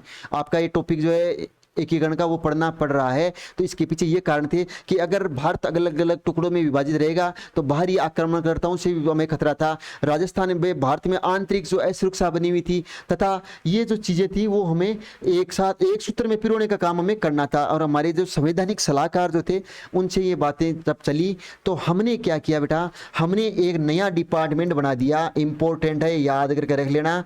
आपका इसको बोलते हैं, आपका क्या बोलते हैं? रियासती विभाग। क्या बोलते हैं आपका? रियासती विभाग। क्या बेटा? रियासती विभाग। इसका दूसरा नाम क्या है? इसका दूसरा नाम है आपका रियासती सचिवालय। रियासती सचिवालय, रियासती सचिवालय। रियासती सचिवालय क्या है बेटा? रियासती सचिवालय ये था जो राजस्थान और भारत अलग अलग टुकड़ों में जो बटा हुआ था, रियासतों में बटा हुआ था, उन रियासतों को हम क्या करेंगे? एक जगह जोड़ने का काम करेंगे। तो इसका जो है रियासती विभाग को जो है जिम्मा किसको दिया जाए? हमें वो एक व्यक्ति ढूंढना था जो ये काम चमत्कार कर सकता था। तो iron man of the India, आपका भारत का लोहा पुरुष सरदार वल्लभ भाई पटेल। कौन थे बेटा? वो सरदार वल्लभ भाई पटेल थे, जिसके क्या थे? इसके अध्यक्ष थे। अध्यक्ष कौन थे आपके? सरदार वल्लभ भाई पटेल। सरदार वल्लभ भाई पटेल। और सरदार वल्लभ भाई पटेल का दूसरा नाम क्या है आपका? भारत का लौह पुरुष को बोला जाता है, iron man of the India इसको बोला जाता है। ये क्या थे? आयरन मैन ऑफ इंडिया इसके ये। अब नेक्स्ट आता है आपका इसका अध्यक्ष के बाद में इसका सचिव। क्या था आपका? सचिव कौन बनता है? इस विभाग का सचिव बनता है बेटा, वो सचिव है आपका वीपी मेनन। कौन है बेटा? वीपी मेनन। और एक यहां से आपको डेट याद रखनी है, इस रियासती विभाग को जो है कब भी बनाया गया था, इसका गठन कब हुआ था? तो माय डियर स्टूडेंट, इसका जो गठन है वो गठन होता है आपका 5 जुलाई 1947 को। ये आप याद रखोगे, 5 जुलाई 1947 को रियासती विभाग का गठन होता है। और रियासती विभाग जो है वो क्या करता है? इन राजस्थान और भारत के जो रियासतों में बटा हुआ जो भारत था, इसको एक धागे में, एक सूत्र में पिरोने का काम जो है इसके द्वारा किया जाना था। ठीक है, तो ये बेटा क्या रहता है? इसके अध्यक्ष बने थे आपके सरदार वल्लभ भाई पटेल, जिसको इसकी पूर्ण जिम्मेदारी थी। सचिव था आपका वीपी मेनन। और यहाँ पे एक और व्यक्ति था आपका जिसको बोला जाता है संवैधानिक सलाहकार। संवैधानिक सलाहकार। संवैधानिक सलाहकार कौन था आपका? संवैधानिक सलाहकार था आपका बेटन कौन था? माउंट बेटन तो था इसका संवैधानिक सलाहकार होता है आपका, जिसके उसने वो सलाहकार के ऊपर जो है ये काम करते थे। ओके, ये आपका जो है यहाँ से अपन जो है एकीकरण को शुरुआत करते हैं। तो अपने पास में क्या बात थी, एकीकरण हमें क्यों जरूरत पड़ी थी, उसका पूरा हिस्ट्री हमने पूरा निचोड़ जो है वो निकाल लिया। एकीकरण के अंदर जो है अपना पहला कदम क्या था, एक बेटा 1946 के अंदर कैबिनेट मिशन आता है। क्या आता है बेटा? 1946 के अंदर, 1946 में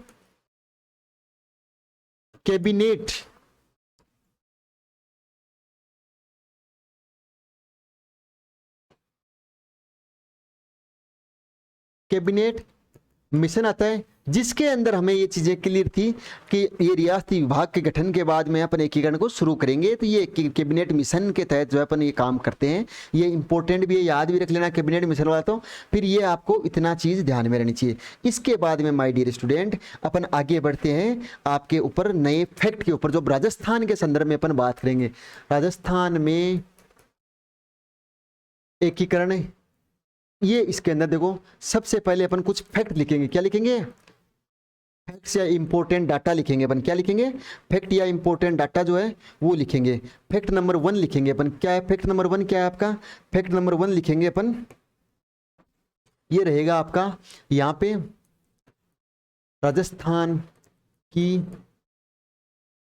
सबसे प्राचीन रियासत कौन सी थी? प्राचीन रियासत कौन सी थी आपके? राजस्थान की सबसे प्राचीन रियासत थी आपकी मेवाड़। कौन सी थी बेटा? मेवाड़ रियासत सबसे प्राचीन थी। दूसरा पॉइंट अपन देखते हैं। दूसरा पॉइंट है आपका कि राजस्थान की सबसे नवीन रियासत, नवीन रियासत राजस्थान की कौन सी थी बेटा? वो थी आपकी शाहपुरा। शाहपुरा। ये फैक्ट इसलिए जरूरी होते हैं बेटा क्योंकि इन फैक्टों के ऊपर जो है आपका वन लाइनर क्वेश्चन बनते हैं। आपको कोटेशन और आपको कथन दिए जाते हैं कि राजस्थान की सबसे नवीन रियासत ये थी, राजस्थान की प्राचीन रियासत ये थी, क्षेत्रफल में सबसे बड़ी रियासत ये थी, जनसंख्या में क्षेत्रफल सबसे बड़ी रियासत ये थी, बिना तोपों की सलामी की ये रियासत थी। इस प्रकार के फैक्ट देके और फिर आपको जो है संगत, असंगत, गलत और तर्क वितर्क के ऊपर क्वेश्चन पूछे जाते हैं। तो ये फैक्ट बहुत जरूरी हो जाते हैं लिखने आपको, है ना। नेक्स्ट लिख दिया। अब आपका आगे लिखेंगे आपका क्षेत्रफल के अंदर, क्षेत्रफल में सबसे बड़ी जो है रियासत कौन सी थी आपकी? जोधपुर। आपकी कौन सी थी बेटा? जोधपुर, या इसको बोलते हैं मारवाड़। क्या बोलते हैं? मारवाड़ बोलते हैं। सबसे छोटी कौन सी हो जाएगी? क्षेत्रफल में सबसे छोटी रियासत कौन सी रह जाएगी आपके? शाहपुरा रह जाएगी। क्या रह जाएगी बेटा? शाहपुरा रह जाएगी। नेक्स्ट जो अपन बात करेंगे अगले फैक्ट की ओर, तो अगला फैक्ट आपका रहने वाला है बेटा, वो रहने वाला है कि राजस्थान की जो रियासत है, इस राजस्थान की रियासत के अंदर जनसंख्या की दृष्टि सबसे बड़ी रियासत कौन सी? 4 बड़े मगरमच्छ थे अपने पास में, रियासतों में 4 बड़े मगरमच्छ थे। कौन कौन से 4 बड़े मगरमच्छ थे? एक तो था आपका बीकानेर, एक था आपका मारवाड़ जोधपुर वाला, एक था आपका जयपुर और एक था आपका मेवाड़ा। ये चारों बड़े मगरमच्छ थे, बड़े स्थान थे। और इन बड़ों के अंदर जो है आपका क्या थी, आपके सबके सब रियासतें अपना स्वतंत्र प्रभाव रख सकते थे। क्या रख सकते थे? स्वतंत्र प्रभाव रख सकते थे। नेक्स्ट अपन रखेंगे आपकी जनसंख्या की दृष्टि से, आपकी जनसंख्या की दृष्टि से बड़ी रियासत ये रहने वाली है आपकी जयपुर। आपकी क्या रहने वाली है बेटा? जयपुर रहने वाली है। ठीक है।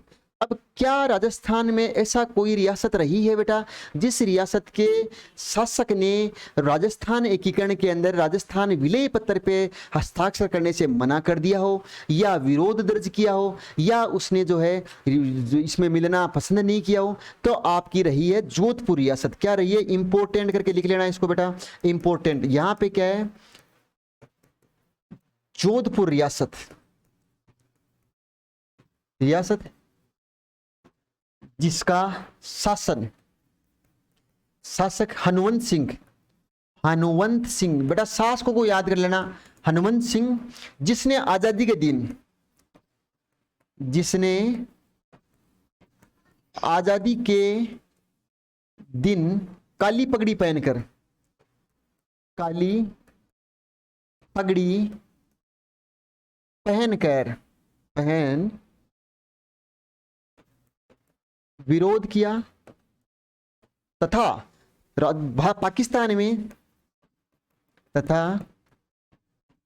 पाकिस्तान में मिलने की इच्छा जताई। आपकी याद रह जाएगा। हनुमंत सिंह जो कि शासक था, और हनुमंत सिंह भाई साहब ने क्या किया था, आपके पाकिस्तान में मिलने के लिए आपका पहले इच्छा जारी की, और इसके साथ ही इन्होंने क्या किया था, आपके ये है कि हम जो है इसका विरोध करते हैं। काली पगड़ी पहनकर जो है वो सबसे विरोध दर्ज कराने वाला। जोधपुर रियासत मारवाड़ रियासत थी, और मारवाड़ रियासत के अंदर भी बेटा जो है आपको पूछा जाए तो कौन सी रहने वाली है, आपकी रहने वाली है ये हनुमंत सिंह वाली रियासत। फिर एक है आपकी बांसवाड़ा, कौन सी बेटा, बांसवाड़ा रियासत। आपका बांसवाड़ा रियासत का एक शासक था चंद्रवीर सिंह, जिसने ये कहा था अपने विलय पत्र पर हस्ताक्षर करने से पहले ये कहा था कि मैं अपने डेथ वारंट के ऊपर हस्ताक्षर कर रहा हूं, मैं अपने मृत्यु प्रमाण पत्र के ऊपर जो है आज साइन कर रहा हूं। मैं ये नहीं चाहता था कि ये एकीकरण हो, और एकीकरण के अंदर मैं राजस्थान के अंदर विलय हो मेरा, तो इसलिए मुझे ये मजबूरन जो साइन करवाए जा रहे हैं, या ये कहें उसके शब्दों में तो कि मैं आज के समय में ये मेरे डेथ वारंट या मृत्यु प्रमाण पत्र के ऊपर जो है हस्ताक्षर करने जा रहा हूं। ये कथन थे आपके रावल वीर चंद्र सिंह जो है आपके, उसके चंद्रवीर सिंह जो था उसके ये कोटेशन थे। याद रखना है, वित्त राजा याद रखना है, ये कोटेशन पूछे गए हैं, बार बार पूछे गए हैं आपको। जब एकीकरण के मैं PYQ कराऊंगा तो उसमें आपको 100% प्रिंट होते मिलेंगे, और आने वाले टाइम में भी मिलेंगे आपको। तो ये क्या था इसने कि मैं आज अपने डेथ वारंट पर हस्ताक्षर करने जा रहा हूं। क्या करने जा रहा हूं, हस्ताक्षर करने जा रहा हूं। क्या बेटा इतनी बात याद हुई आपको? अपने क्या फैक्ट पढ़े, मैंने अभी बहुत कम आपको चीजें बताई है, अभी मैंने एकीकरण शुरू नहीं किया। एकीकरण के अंदर तो आपको जब एकीकरण आप पढ़ लोगे ना, तो आपके जो पहले कभी किसी बच्चे के नोट्स बनाए हुए ना, तो वो नोट्स अपने आप को ठगा महसूस करेगा वो बच्चा। जो एकीकरण 2 पन्नों में होता था ना, मैंने कम से कम 4 महीने आपको एकीकरण राजस्थान का शुरू होने से पहले लिखवा दिए, और फिर आप एग्जाम में उतरो और फिर बताओ कि एग्जाम में कैसे बाहर से एग्जाम में क्वेश्चन आते हैं। तब आते हैं बेटा जब इस लेवल पे काम करते हैं अपन, इतनी डीप से टॉपिक को पढ़ते हैं। तो अब आपका राजस्थान का जो एकीकरण है, इसके ऊपर थोड़ी सी चर्चा अपन और करते हैं। बेटा चर्चा क्या करेंगे अपन, राजस्थान के एकीकरण के अंदर कितना समय लगा आपका, कौन कौन से वो व्यक्ति थे जिसने सबसे पहले हस्ताक्षर किए थे, क्या कारण था, पहले अपन 2-3 पॉइंट और देखते हैं एक बार। राजस्थान के अंदर एकीकरण में सबसे पहले हस्ताक्षर करने वाला व्यक्ति कौन था? मैं इतनी स्टोरी और इतनी कहानी बता दूंगा आपको कि आप जिंदगी में कभी नहीं भूल सकते हो इसको। देखो पहला जो था आपका राजस्थान के अंदर बीकानेर रियासत। क्या थी बेटा? बीकानेर रियासत। बीकानेर रियासत के अंदर राजा कौन था आपका? शार्दुल सिंह। शार्दुल सिंह वह शासक जिसने सबसे पहले एकीकरण पर हस्ताक्षर किए थे। क्या किए थे? हस्ताक्षर किए थे। क्यों भाई, इसको क्या जल्दी थी इतनी? क्या कोई इनाम मिल रहा था इसको? क्या कारण था कि ये इसको भाग कर वहां जाने का और इसको साइन करने का? बेटा यदि आपने राजस्थान का मैप देखा है तो राजस्थान का मैप इस प्रकार से विषमकोणीय चतुर्भुज की तरह इस प्रकार से आपका, इसमें क्या होता है, जब राजस्थान के अंदर यहाँ पे आपका कौन, गंगानगर, गंगानगर के बाद में यहाँ पे क्या था आपका, बीकानेर, यहाँ था आपका जैसलमेर, यहाँ पे था आपका बाड़मेर, बालोतरा, जालोर, सिरोही, ये वाले क्षेत्र थे। अब इसमें क्या होता है कि यहाँ पे आपके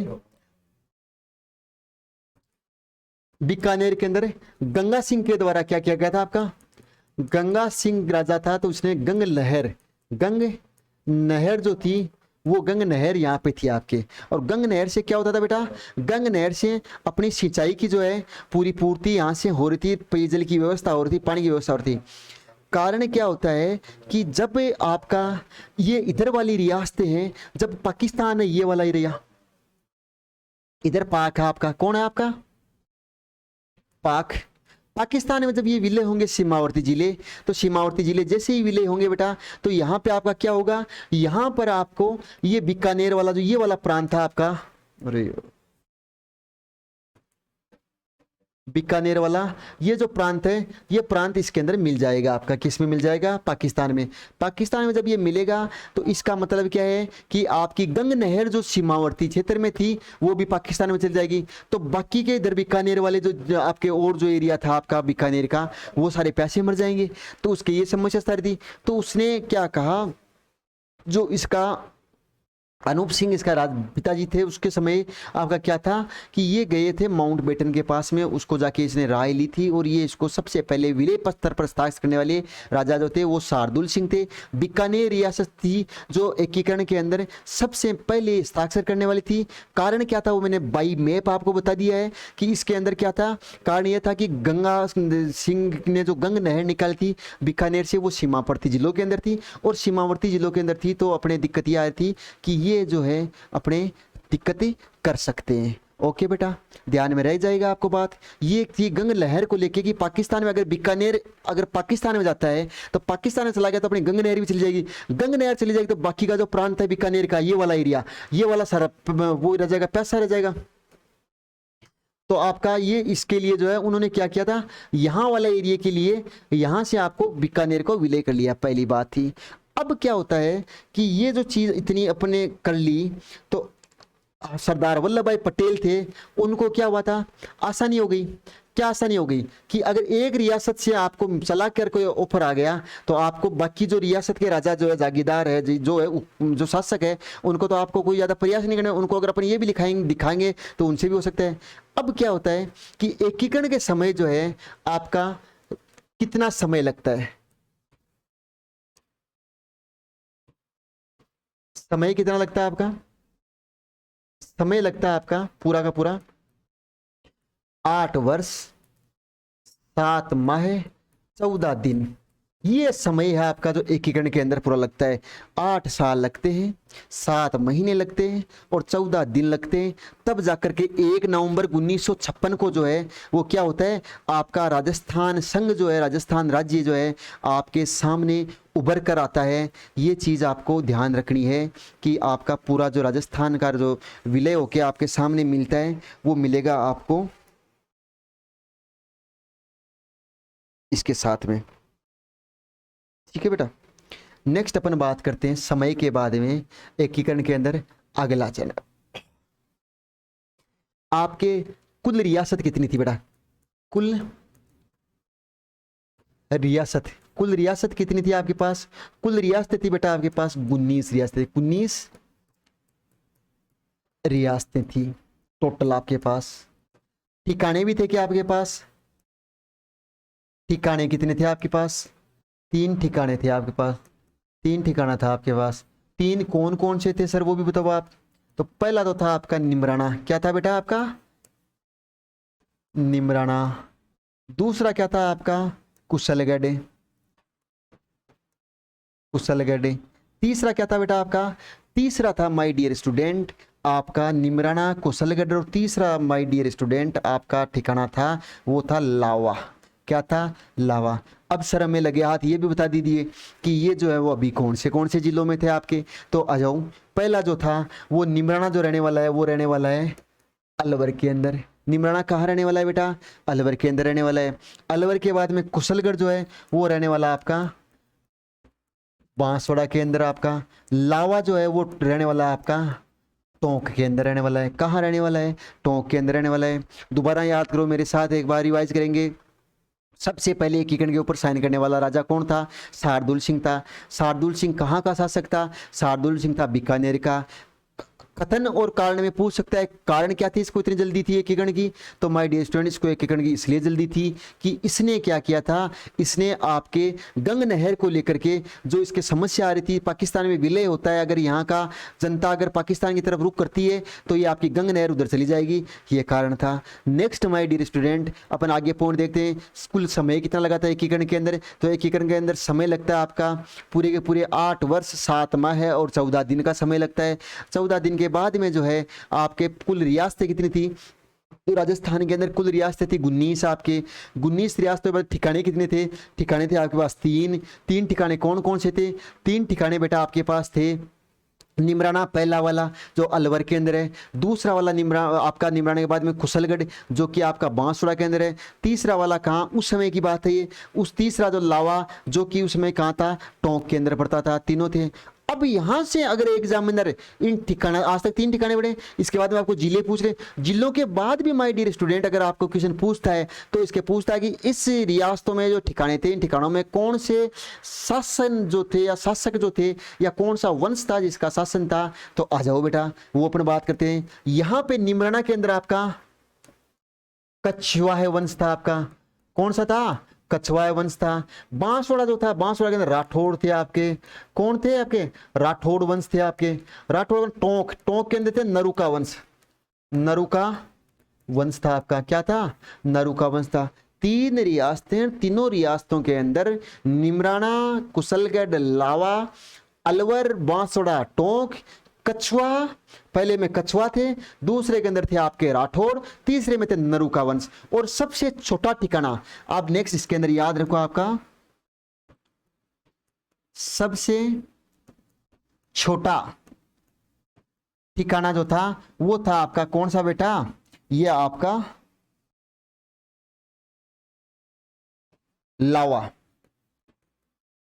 सबसे छोटा ठिकाना था। करो स्क्रीनशॉट लो इसका, आगे बढ़ते हैं फिर अपन।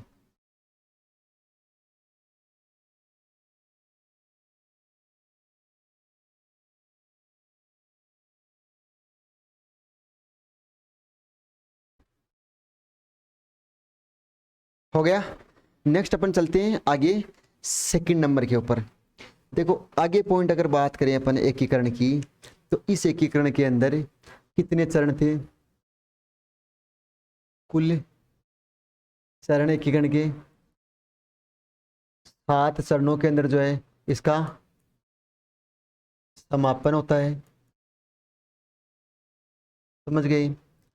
इसके बाद में 2-3 पॉइंट और देखो आप, 7 चरणों के अंदर जो है सबसे पहले जो है कुल रियासती 19 जिनका एकीकरण करना था।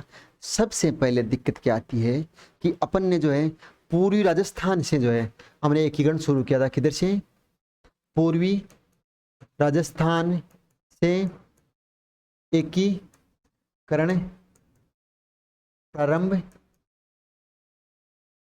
होता है अपना। पूर्वी राजस्थान से हम क्या करते हैं, एकीकरण प्रारंभ करते हैं आपका।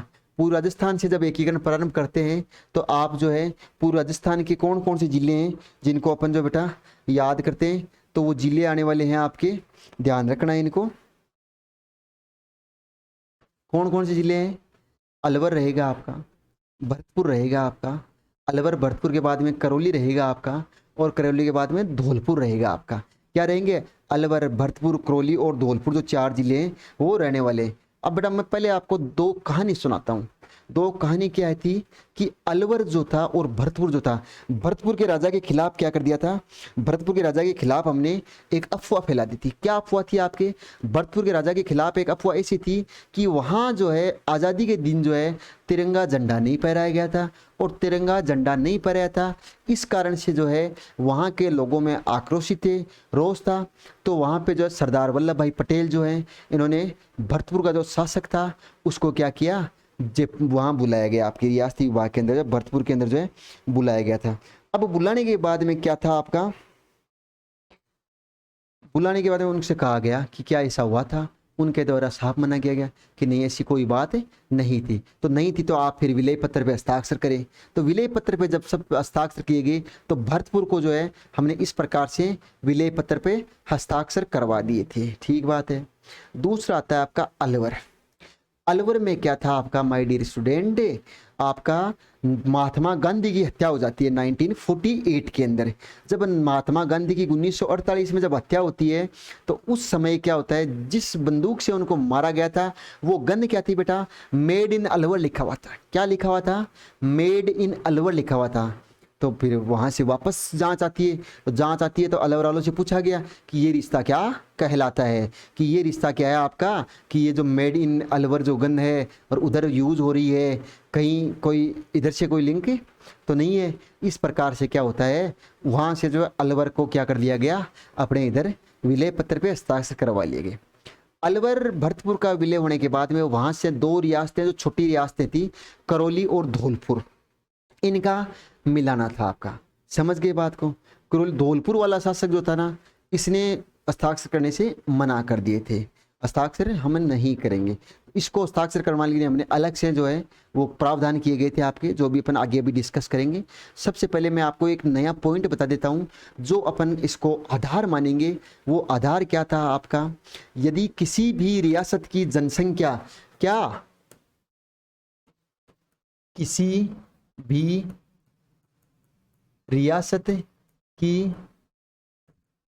जनसंख्या यदि 10 लाख है, कितनी 10 लाख है, तथा उनकी वार्षिक आय,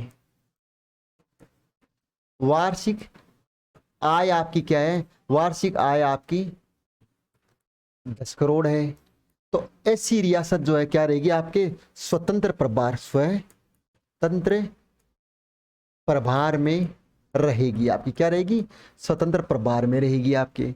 आई बात समझ में।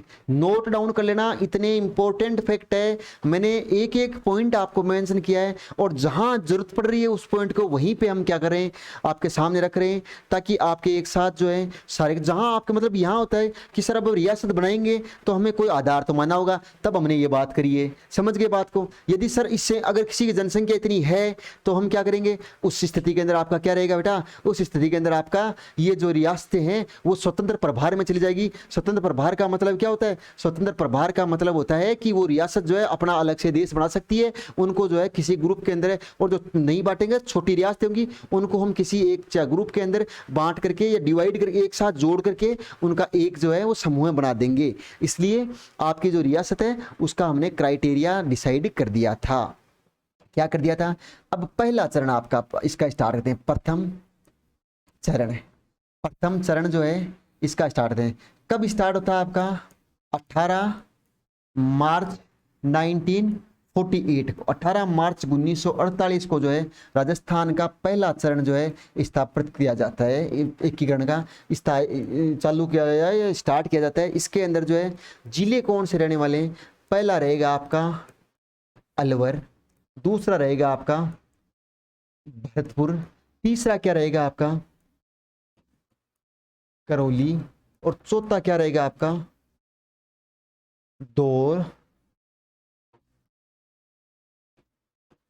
धौलपुर रहेगा। क्या रहेगा, धौलपुर रहेगा आपका।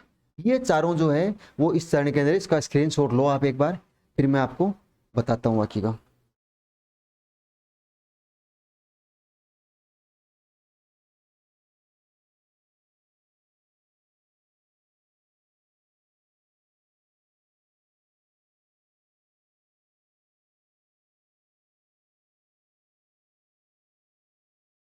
अब ये था कि इस रियासतों का हम क्या करेंगे, कि इसका सबसे पहले तो यहां से कि अलवर का क्या करें, अलवर को राजधानी बना दो। क्या बना दो, राजधानी अलवर को बना दो।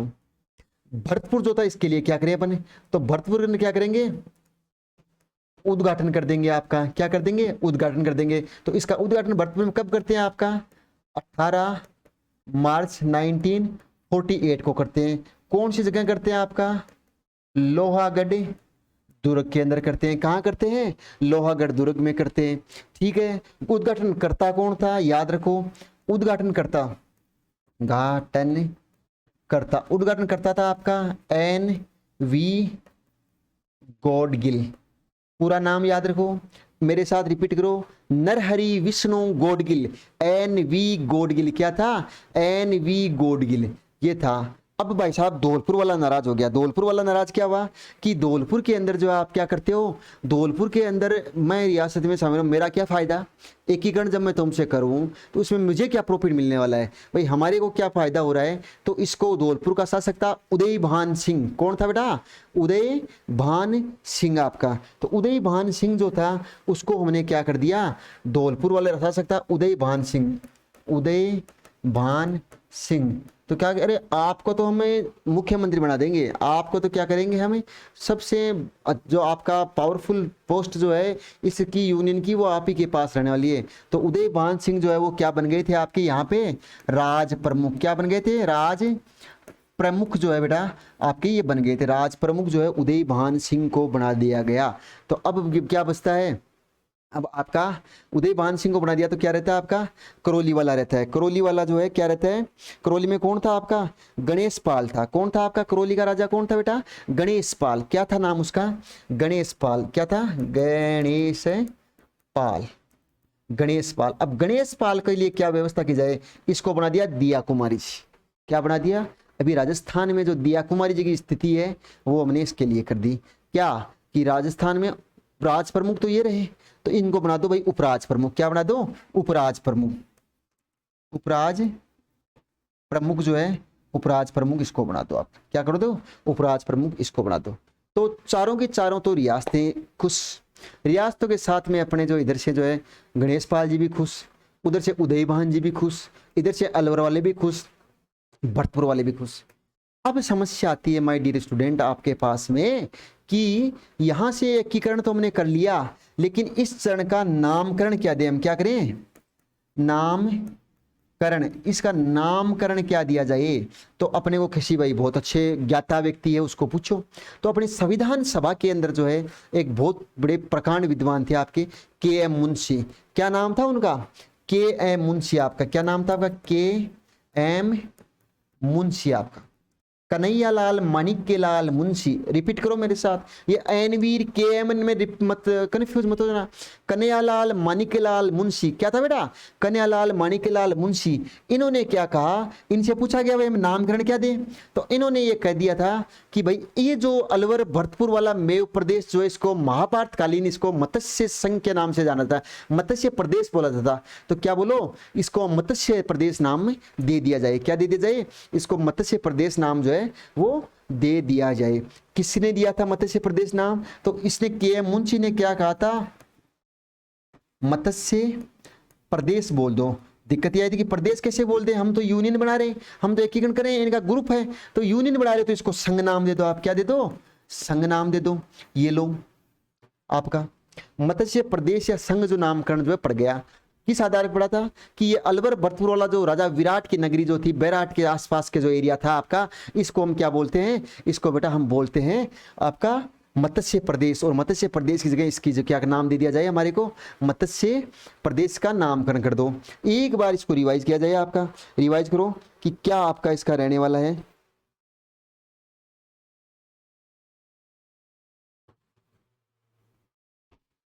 बताओ,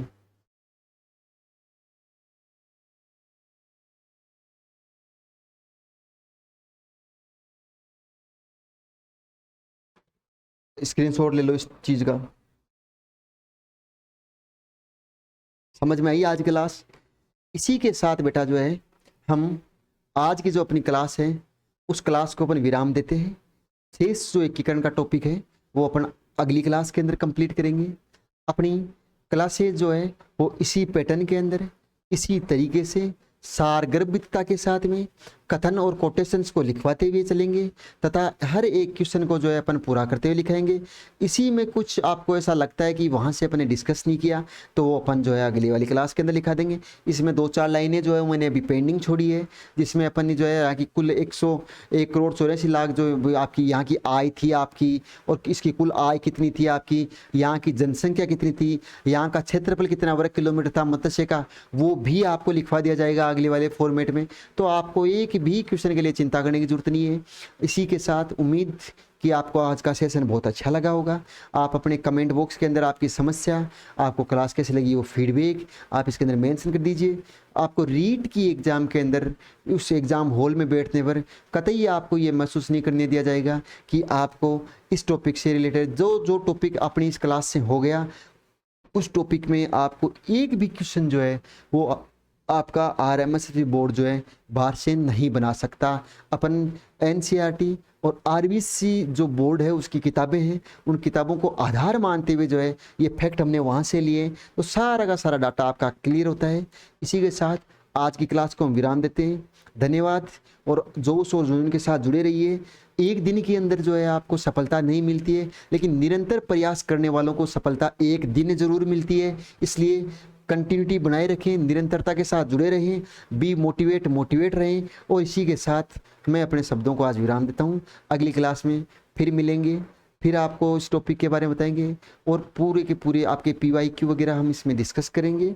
और ये टॉपिक कंप्लीट होने के बाद में, जिस दिन मैं आपको इस टॉपिक में इसी बोर्ड के ऊपर खड़ा होकर ये बोल दूं कि आज ये टॉपिक अपना कंप्लीट होता है, उसके बाद में आपको एक भी क्वेश्चन जो है बेटा वो नहीं मिलेगा जो कि अपना बाहर से हो। ओके, धन्यवाद। अभी कुछ ट्रिक्स भी मेरे को बतानी थी इसके अंदर, जैसे गोडगिल चाचा पटेल है आपका, या ये आपके जो सारे के सारे जो है SGMS शोभाराम है, ये आपके सारे के सारे प्रधानमंत्री जो इसका शोभाराम बनता है आपका, वो मैंने अभी नहीं लिखा है आपको, उद्घाटनकर्ता और राज प्रमुख लिखा दिया।